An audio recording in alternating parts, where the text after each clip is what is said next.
नमस्कार दोस्तों। आज मैं आपके सामने एक बहुत ही प्यारी कहानी लेकर आई हूँ। उम्मीद है कि आपको ये कहानी पसंद आएगी। तो चलिए शुरू करते हैं। एक कारपेंटर था जो अपने काम के लिए काफ़ी जाना जाता था, परंतु अब वह धीरे-धीरे काम करते-करते बूढ़ा हो गया था। उसके बनाए लकड़ी के घर दूर-दूर तक प्रसिद्ध थे, परंतु अब वह बूढ़ा हो जाने के कारण थोड़ा थक जाता था। तो उसने सोचा कि मैंने तो पूरी ज़िंदगी काम करते गुजार दी, क्यों ना अब बाकी की बची हुई ज़िंदगी आराम से गुजारी जाए।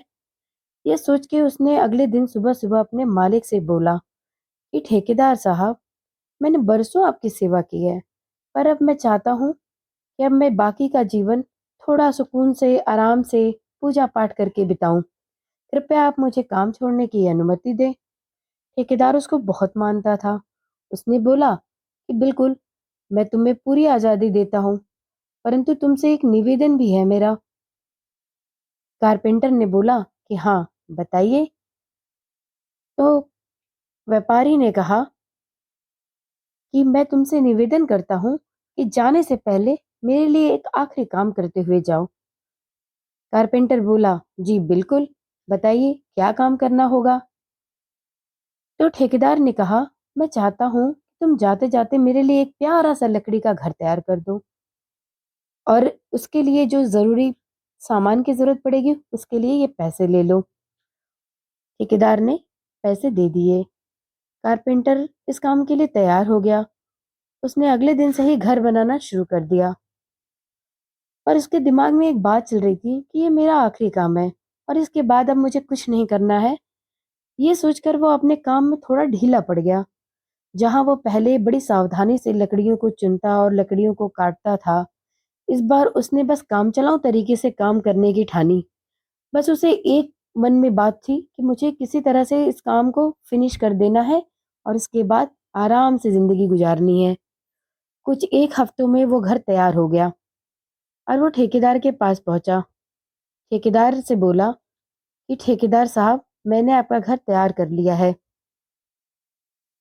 अब तो मैं काम छोड़ के जा सकता हूँ। ठेकेदार ने कहा, हाँ बिल्कुल, आप जा सकते हैं। जब कारपेंटर जाने लगा तो ठेकेदार ने रुककर उससे बोला कि अरे सुनो तो जरा, तुमसे एक बात कहनी थी। तो कारपेंटर ने पीछे मुड़कर बोला कि जी बताइए। ठेकेदार बोला कि आपको मैं जब से जानता हूँ, आप उसी पुराने मकान में अपने घर में रहते थे।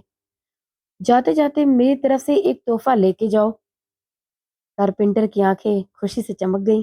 उसने बोला कि आपकी बहुत बहुत मेहरबानी।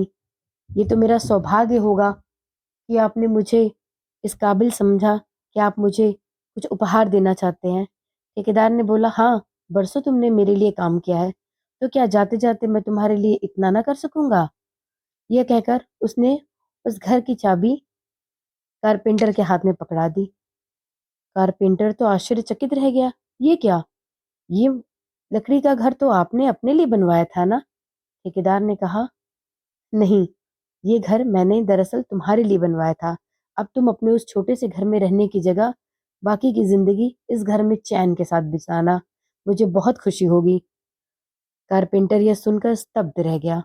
वह मन ही मन सोचने लगा, मैंने ये क्या कर दिया। मैंने आज तक जितने लोगों के लिए घर बनवाए, सब एक से बढ़कर एक बनाए, और आज इस घर को बनाने में मैंने कितनी लापरवाही दिखा दी। और ये सोचकर कि बस ये मेरा अब आखिरी काम है, मैंने इस पर जरा सा भी ध्यान नहीं दिया। लोगों को इतने अच्छे अच्छे घर बनाकर दिए रहने के लिए, और आज जब जरा सी लापरवाही करके अच्छा घर नहीं बनाया, तो ये घर मुझे ही मिलना था। उसके मन में काश की भावना आ गई। मैं इस कहानी से ये समझाना चाहती हूँ कि हमें अपने किसी काम को कभी भी लापरवाही से नहीं करना चाहिए। वो भी ये सोचकर कि ये मैं अपने लिए नहीं किसी और के लिए कर रहा हूँ, ताकि कभी हमें काश न कहना पड़े।